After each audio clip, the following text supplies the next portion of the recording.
Guys, welcome back to the channel. It's no secret that 380 is significantly more expensive per round to buy factory ammunition than 9mm is, and the 9mm uses more components.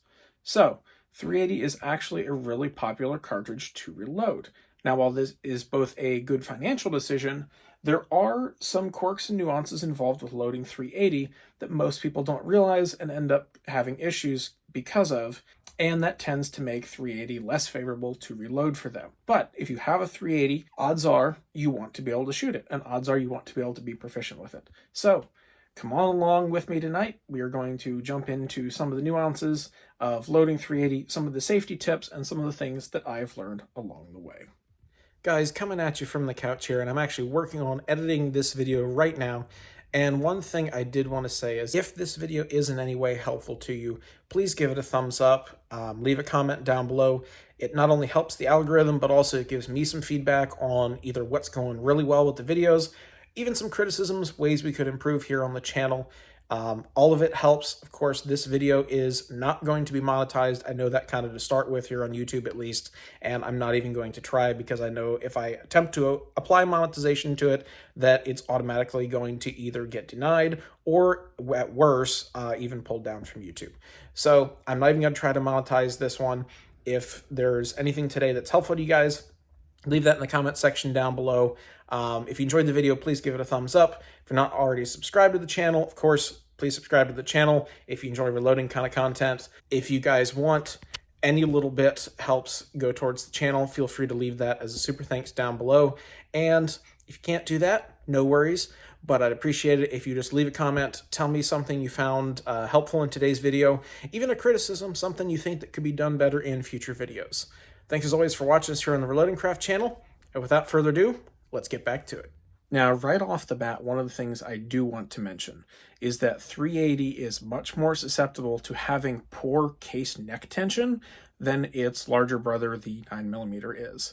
And because of that, as you can see kind of here behind me, I have two bins. There's a red bin right over here, wrong direction because the camera's backwards, and there is a blue bin right over here.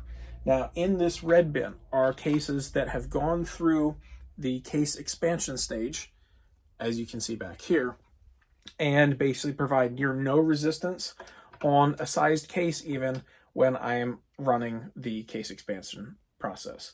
Now, I can feel this actually in the lever stroke here, and those cases are then culled and put down here in this bin where I'll bag them up and mark them as poor neck tension. The good ones, however, continue on through the process and come over here after they are primed and expanded. Many of these cases also will develop a significant bulge towards the center of the case when you actually go to expand it, and that is basically the brass just kind of weakening and flowing out there instead of actually belling the case mouth open like it should. The mouth is still belled, it's basically just pushing that entire case down a little bit where that expander goes in, which is not what you want. And often on these, as you basically lower the ram and bring the case out of the die, there is basically next to no resistance. Now, the first thing I usually do when getting set up to load a particular caliber is get my scales calibrated. The electronic scale is usually good to leave warm up for a few minutes, and of course making sure the balance beam here is properly leveled and calibrated with the check weights. I use both a 10 gram that comes with the Hornady scale as well as a 50 gram brass one that I have to calibrate the digital, and the 10 gram to calibrate the beam scale. I do actually rely quite heavily on having both. The electronic scale gives me quick and just on-the-fly readings, and I have confidence with the balance beam scale that it's not going to drift on me throughout the length of a loading session, and it gives you that perfect repeatability if you decide to trickle up charges. As you will see here in a moment, I use the digital scale for basically a 3-charge average, and I typically use the balance beam scale for individual single charges just to confirm that extra level of precision. With the scales calibrated, it's time to move on to the projectiles. In this case, I'm using Rocky Mountain Reloading's 95 grain full metal jacket 380 round nose. These guys have been quite accurate in my testing so far, and they come in at, I believe, currently about 9 cents a piece, including shipping. That is basically a good quality FMJ at the cost of what most people are paying for either cast, plated, or powder coated. Honestly, I don't think you can beat them, and they are one of my favorites here on the channel. They are not in any way paying me to say that, just a good American-made product for an excellent quality. And for the brass, we have some just miscellaneous head stamp that has been sized with a Lee sizing die, as well as a bulge buster to remove any of that unsupported chamber bulge. As you can see here, simply just putting some in the double alpha case feeder. Once you put some in the top, basically you shake it, and the brass, because the case head is heavier, will orient downward, and as you spin it, they just fall down through the load tubes, giving you a relatively quick and easy way to feed your cases into the press without the extra expense or bulk of one of the larger electronic case feeders. With the brass already set up, it's time to prep our powder measure. I take the desiccant that I usually keep in the hopper out, grab this handy flow tool funnel that I find really speeds up the process of adding powder, and grab our powder. In this case, I'm running Hodgdon TiteGroup. Although not typically my first preferred powder of choice, TiteGroup actually works really well in these particular 380 loads because of the short barrel that it's going to be fired out of. I believe that Bodyguard 2.0 barrel is like 2 inches, maybe it's barely over 2 inches, I believe, and other typical powders that I run, such as the Vitavori M320, happens to be a little too slow burning to get really consistent charges. If you do decide to run TiteGroup, however, just be aware that it does not take up much volume in the case, and be very conscious not to double or triple charge any of your loads in preparation. Personally, for this very reason, I consider TiteGroup to be more of an advanced reloader's powder rather than the intro to reloader's powder as so many make it out to be. In this particular load, it does work well and it is economical. You just have to make extra certain to do so safely. With the powder in the measure, I like to throw several 10 charge lots just to help the measure settle in, after which time I will typically start taking measurements by throwing 3 charges and taking an average, and using that particular average, as you can see here on the digital scale, to get us mostly worked in towards our target charge. From there, I will typically throw a single charge and test that multiple times on the balance beam scale, just to make sure that our final charge is precisely dialed in and that the powder measure has had time to settle into basically its final density. This part is key. If you try this right after you put powder in the powder measure, it may settle and compact more over time, leading to a heavier charge. You have to keep in mind that although they're capable of great accuracy, powder measures such as this do use volume to throw each charge, and that consistency in the lever throw is key in getting a consistent charge. And as you can see here, that charge is successfully dialed in. Alrighty guys, for my particular loading setup, I have stuff set up a little bit different than what is conventional here. So in station 1, this is going to be a Redding 380 auto, basically case mouth expanding die. This is going to open up that case mouth and allow us to actually seat the projectile, but it also, by feel, as I'm running the RAM here, I can tell which cases have weak neck tension, and I will sort them out from the assorted head stamps right here. If they have low neck tension, they're going to give inconsistent velocities, and I pull those out of the running. Station 2 is empty, so as indexes from station 1 into station 2 down here, of course, it's going to get primed. And then, at least on the first run through, when it reaches station 3 right here, I'm actually going to pull that case out and set it down here in the bin. And then once we have a bin full, I'm going to manually charge them using the Redding number 3 BR right here. And the reason for that is with 380, particularly with a very fast pistol powder like TiteGroup, any bit of an overcharge can actually be dangerous. So I don't trust to just mechanically run them through, even with like a powder cop die. The challenge with something like a powder cop die is it's only going to tell you if you have a double charge or a no charge, roughly. It is not going to be within the 1/10 of a grain tolerance that something like this bench rest powder measure here will be. Yes, it's an extra, how many minutes in an extra step, but I'm getting very precisely thrown powder loads in those particular cases. So once the cases are charged, they come back in. They're going to, I'm basically going to hand feed them into this station here one at a time. They're going to go up. This is the Lee bullet feed die. I've got 95 grain Rocky Mountain Reloading FMJs in there. Those are going to basically get deposited into the case mouth. The index around, this is actually a Hornady 9mm bullet seating die, but it works great for 380, particularly because of the way the case walls are and the projectiles. It's very easy to get bulges on the side of your cases. One way you can kind of get around that right here is the floating sleeve on this seating die, and that ensures that your projectiles are concentric when they're entering the cases. Then, of course, after they're seated, they go back here to a Lee 380 factory crimp die that has a carbide ring that just makes sure the entire case is sized to spec, so it'll pass a case gauge like this one here. I love these shooter box ones because they have 3 different steps. You have a max, a target, and a min step cut into them here, and then, of course, stainless steel, so you don't have to worry about them rusting. And then after it goes through the Lee factory crimp die here, of course, that's going to take out any remaining case mouth belling, and then we're going to kick the rounds out back here in this bin. So starting off, of course, I've got my tube of primers right here. I happen to be running Fiocchi small pistol primers on this. Flip your low primer alarm out of the way and take out the weighted rod. This is also your primer level indicator. I just have a 45 case on the top here, so it reliably kind of feeds down. Also, this bracket right here is custom designed. It basically keeps the bullet stack upright so it's not all twisting right here on this head. This is a design that I modeled and 3D printed. Then we're just going to set this over the tube. Pull our clip, check. Yep, that primer tube is empty.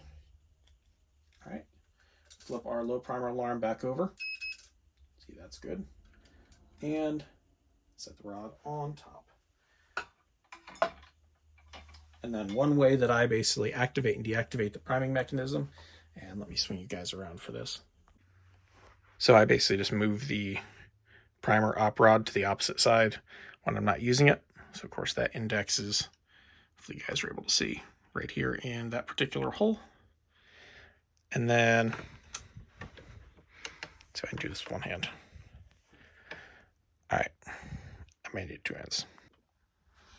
And then just pull down on the ram a little bit, pull back on your primer shutter, and just position your primer op rod so that it's now going to shuttle primers into the shell plate.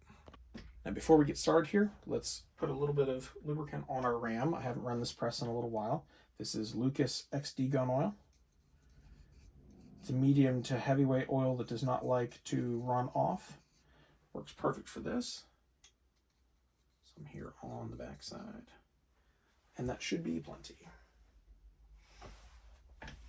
All right, so getting started here. We now have a lubricated ram. We have a primer supply feeding in. I'm just going to press here on the back, remove our empty 5.56 case, which is blocking off the supply of cases here. Now we officially have cases in the ram and ready to feed. Now every time I raise that ram, a new case is going to feed in, and a new primer is going to run forward here on the shuttle.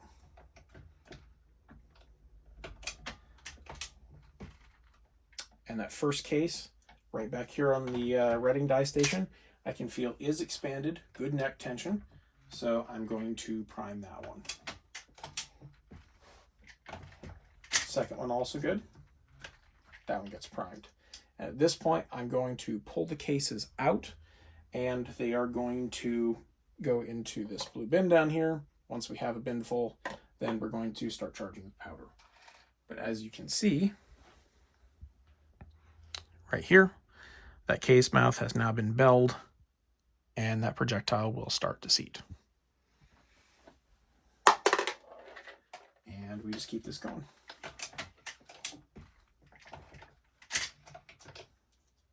Now, this case here had weaker neck tension. That is a Federal. I've found that they're not the best cases for 380 to reload. Like I said, I could feel the poor neck tension on that one, so that one's in the bin. The good neck tension ones I've found so far, GFLs are definitely good ones, and S&B is also probably one of my favorites. Good neck tension on that one.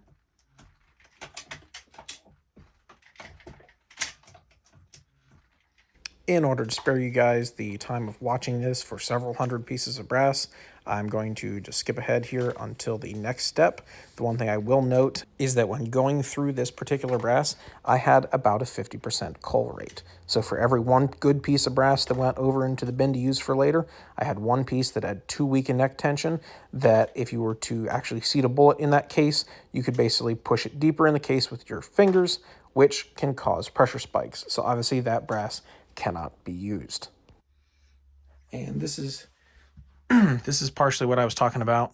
You guys can see that massive bulge right there on this one. That case basically squished down and didn't properly expand. The neck tension on it's very poor, and the brass kind of just folded back. This one is a AUSA, I believe that's arm score, I think. But anyway, that giant bulge on the side's not going to hold a projectile very well. Alrighty guys, and with our primer tube stack officially down to, as you can see here by the indicator rod, the last couple primers, it's time to refill our primer supply. Now to do this, we're going to be using the Fiocchi small pistol primers, and you'll note that there's actually 150 of these in a sleeve, so those two sleeves equate to 300 small pistol primers. And of course, 3 of the Dillon primer pickup tubes. So, for starters, we open up our primer flip tray, and you'll notice this side has all the ridges in it. And then we are going to open our tray of primers like so. You can see there's all 150. Fiocchi does pack these pretty tight. We're going to take our tray, flip it over, set that on top, and then flip this right side up. Here. Lift off the plastic sleeve, make sure none of them are still stuck in there, and then simply just shake this back and forth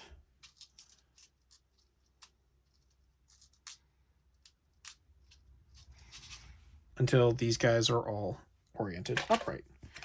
And then we take the lid, put the lid back on, flip this upside down like that, and then take this is the turner side, we take that off. And now you can see I've got 150 primers all sitting basically in the correct orientation here. Now for the fun part. And of course I say fun here in the most sarcastic sense because I've yet to meet someone who actually enjoys picking up primers. However, this system does work pretty well. And there was 150.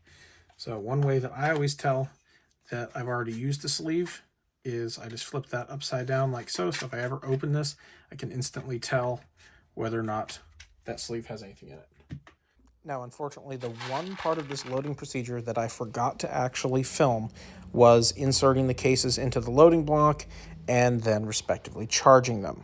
Seen here, I am using just a standard MTM loading tray with custom 3D printed inserts that I designed and modeled up that lets you actually put 380 cases in. If you guys haven't seen the full video on that, I will link to it in the card in the upper right-hand corner, but it makes it a lot easier to hold those 3D printed cases. From here, we move over to the actual powder measure. You guys saw the setup and calibration of it earlier, and we're simply going to just charge every single one of those cases with a nice, smooth, rhythmic motion, and that's going to ensure we have maximum consistency with the powder measure throw. Once all 50 in the loading block have been properly charged with powder, I like to make sure they're under a well-lit area and visually inspect all 50 of them, making sure there's no anomalies in the powder levels, and then we can move on to the next step. First, I take a charged, primed, and expanded case, insert it into the station right here. When the ram is raised, this is going to activate the bullet dropper die and place a bullet into the mouth of that case. Let's follow this one around. I raise the ram. You see we now have a projectile sitting right there on the top. As I lower the ram, the shell plate indexes around. In the next station, it reaches the Hornady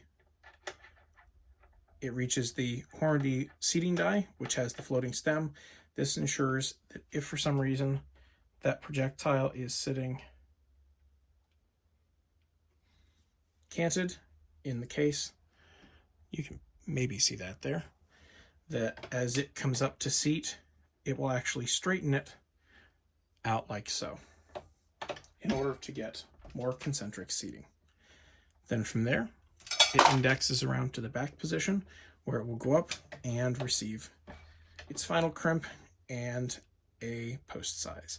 From there, as the shell plate indexes once more, it will bump against my custom designed case ejector here that slips over the Dillon wire if you're using the shell plate bearing kit, and down into the completed cartridge bin in the back.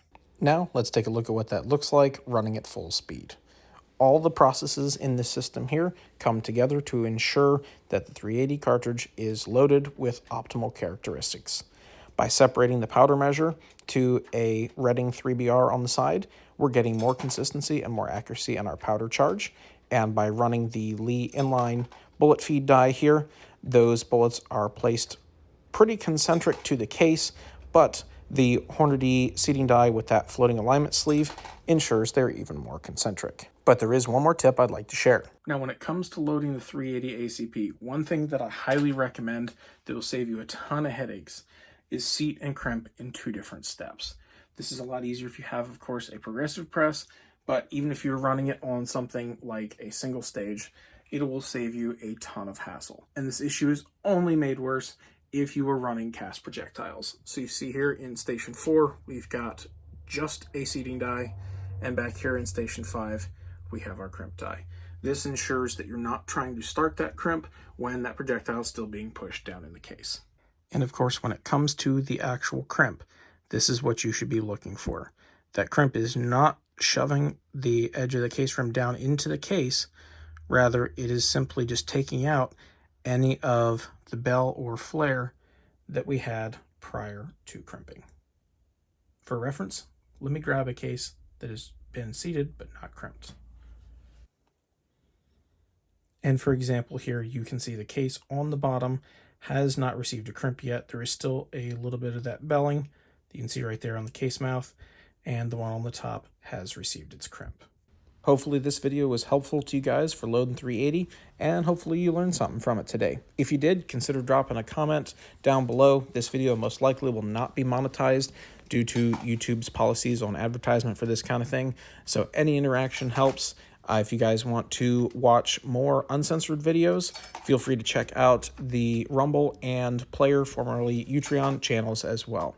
Thanks as always for sticking around to the end of the video. Stay safe out there and keep on reloading. Sometimes that means reloading your 380s too.